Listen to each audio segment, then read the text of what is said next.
Hi guys, I'm Shmee. Hello to you. Welcome to the channel and welcome today to a look around NAIAS, the North American International Auto Show in Detroit. Now there have been a number of new releases. We're going to be headlining with the Ford Mustang Bullitt. We can also check out the 53 designation cars from Mercedes-AMG, including the new CLS. We can also have another quick look at the G-Class. You've probably already seen the full video with that, but there have been plenty more releases, as well as the gallery, and a number of very special cars to check out too. So let's head over to my camera on the ground in Detroit to check out the Motorshow.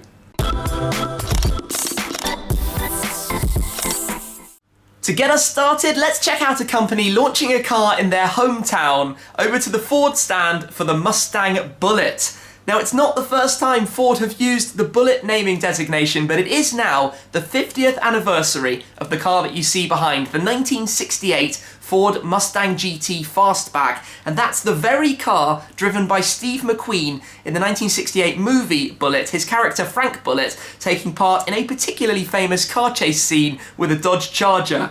So the new Mustang Bullitt is based on the 2019 model year car, the Mustang GT with the 5-litre V8, technically being 2019, that would make it the 51st anniversary, but we'll allow it. It's launching in 2018.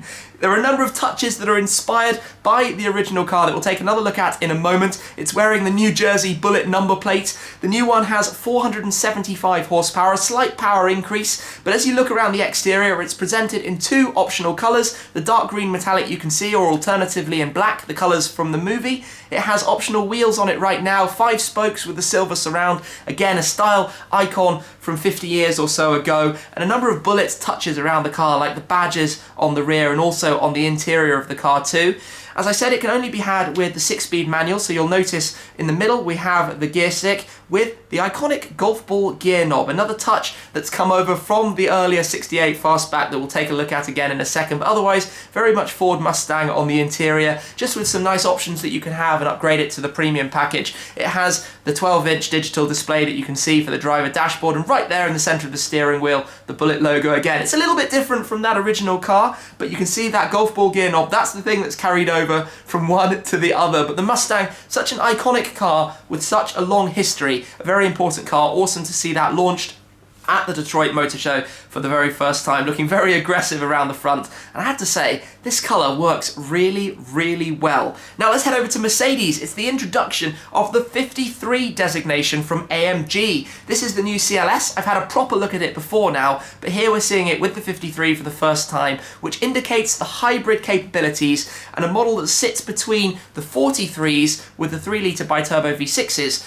and the 63s with the 4-litre bi-turbo V8s. This car, we'll have a look at the engine in a moment, it has a 3-litre inline 6, has a number of hybrid capabilities from a 48-volt battery system. Inside though, finished with carbon fibre trim, very well equipped with the widescreen cockpit, the dual 12.3-inch displays, lots and lots of technology, assistance, premium packages, and I had an amazing full look around the CLS, so check that out if you haven't already. It also has new seats with new upmarket materials, quality leathers. It just feels really nice inside this car. The new design though for the seats, a little bit smaller, a little bit more style to it in terms of the design, the stitching and the materials, as you can see. They've also introduced the 53s in the E-Class, Cabriolet and over in the Coupe versions as well. But again, keeping the line, I guess, very familiar across the different models, but it's going to take some getting used to that 53 badge on the back, as we have been recently with the 43s. Although I have to say, the 43s and the 63s are such good cars. I will be intrigued to drive the 53 and see what it's like. But again, inside the E-Class, a very sporty finish, the same styling and design with the dual widescreen cockpit displays, but in this car finished with the black and red, giving it a sportier touch, I would say, versus the CLS that we've just had a look at. But I hope to be able to drive one in the not too distant future. So here's the engine. It features a new turbocharger from the exhaust gases and also an electrical compressor that work together to give it 21 horsepower more than the regular petrol and diesel engines. Now, over to Lexus, and this is a particularly interesting car. This is the Lexus car from the movie Black Panther. It's called the Lc Concept Coupe. The movie is from Marvel. It's created by West Coast Customs, so it has rather aggressive body kit, styling, some pretty crazy design as we head around it and take a look at it. But this is the car from the movie. It's made almost entirely bulletproof, and it has a self-fueling reactor that we're going to see in a moment. So it's got a large rear wing, some very aggressive wide body parts that you can see towards the lower sides of the car. The colour is a little bit intriguing as well, because although it might look straight black, it's actually got a strange texture to it, but it has these silver claw-like spokes and strakes all over the car. For example, the wheels right there on the door mirrors, and you can see a bit more of the colour. It's very, very, very odd, but that is quite interesting, and I'm not sure what the movie will be like, but that's launching in February. You can see the reactor there inside the rear glass that allows the car to self-fuel itself, however that works. I'm not too sure on all of the details, but it certainly stands out when you're walking around the show and taking a look at it. And I have to say, I've been quite fond of Lexus recently. I like the styling of the base cars. Of course, this is not quite so standard. Anyway, Koenigsegg Agera Rs. Now this is a lovely car. This is the record holder for the 0 to 400 to 0 run. One of only 25 of the Agera RSs in the world, and obviously only a handful of them in the USA. But what are they doing? The front lift system is up. It needs to be put down. It doesn't look anything like close to right when it's like that. You can see that gaping arch in front of the, above the front wheel. Anyway, small thing, the car itself is beautiful.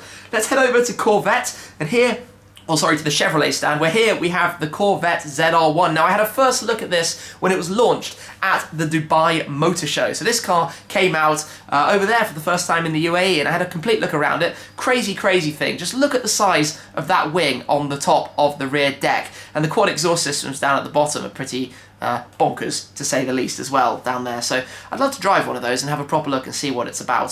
So we've also got the Camaro ZL1. That's this car we're seeing right now, 0 to 60 in 3.5 seconds. It has a 650 horsepower supercharged V8 that you can see poking out the bonnet there underneath the carbon fibre hood. Manual transmission with active rev matching or a 10-speed paddle should you prefer, but based obviously on the latest generation Camaro, as is the car that we're about to take a look at, which is going to be the Camaro SS Hot Wheels Edition.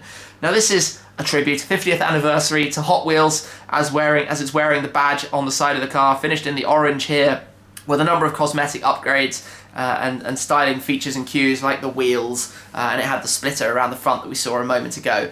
Now, another car that launched recently, the Bmw i8 Roadster. We've been waiting ages for BMW to take the roof off the i8. They launched this at the LA Motor Show at the end of last year, but quite literally, as per the original i8, it looks like a concept car, but now it has a folding fabric roof that is clearly removed because launching in California, nice weather. They can drive it out there with the top down. A number of other tweaks and updates. So it has a more powerful battery, slightly more electrical range, a little bit more horsepower, 20 horsepower or so, but otherwise it features that 1.5 litre 3-cylinder engine that charges up the hybrid elements of the battery and is very much making a statement for the future, for where this is going. And I have to say, I think they've designed the rear buttresses in a very nice way as you take a look over. The roof folds away underneath, of course, underneath the back lid there. Not the world's greatest amount of storage space, and if you hadn't noticed, it's a Roadster. It lets us know right there on the side of the buttresses. Now, alongside launching the Roadster, BMW have also world premiered the facelift update to the coupe version of the car.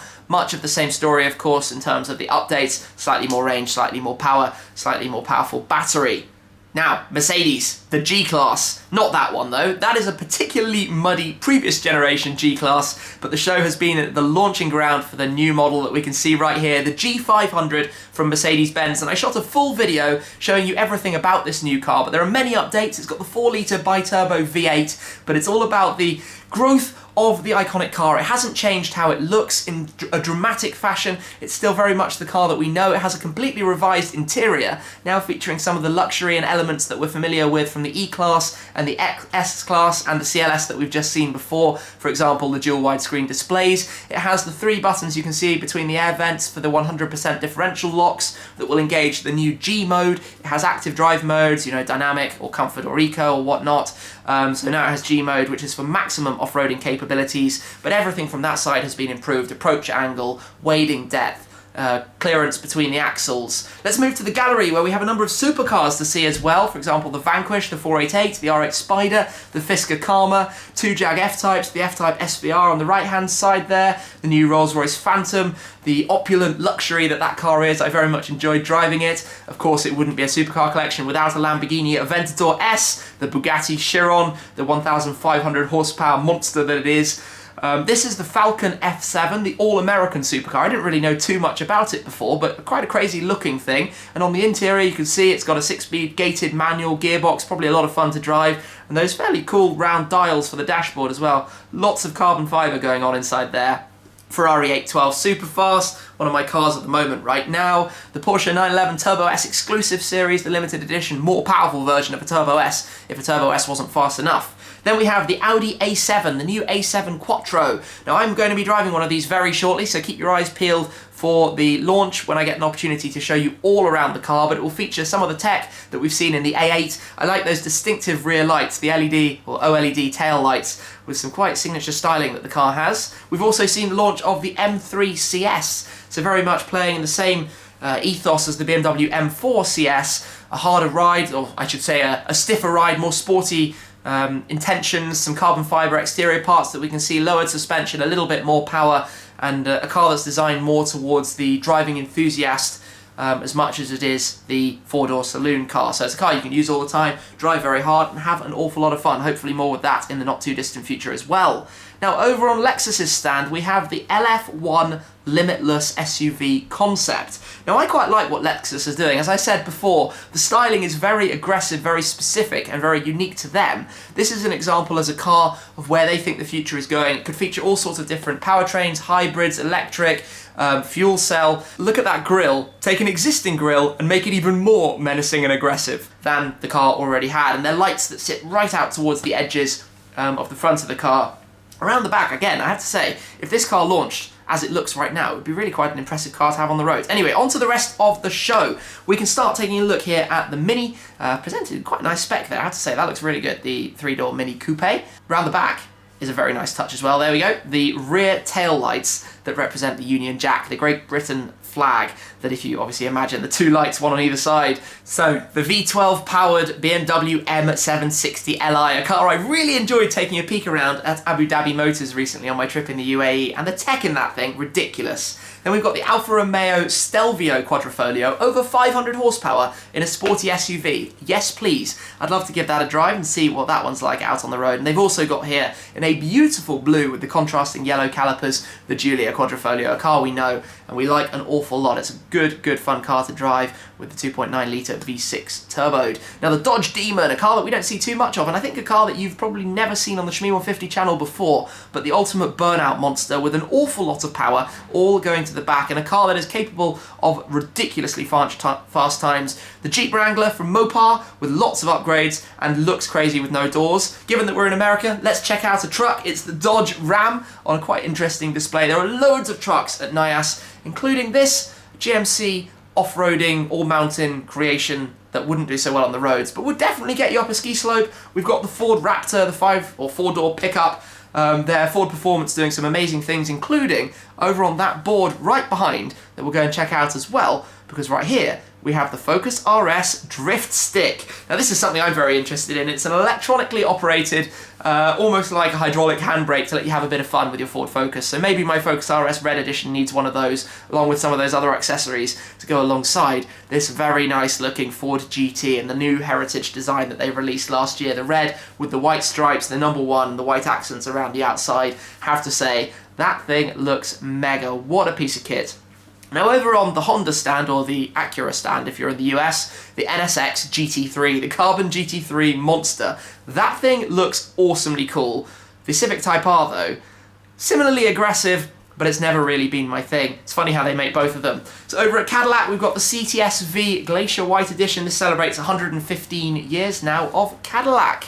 So that is the Detroit Auto Show, the NAIAS in a nutshell. There have been plenty of new cars to take a look at, an awful lot. The Mustang Bullitt I think is probably the highlight for me, a bit of tribute right there, and a very special car. Also the G-Class, Mercedes releasing all their 53 engines, and a ton more. So thank you very much guys for watching. I hope you've enjoyed this look, this highlights of the Motor Show. Be sure to be subscribed and stay tuned for plenty more, including some future drives of the new cars that you've seen in this video. Anyway, that's it for now. Thanks for watching. Thanks to my cameraman on the ground in Detroit, and I will catch up with you guys again very soon.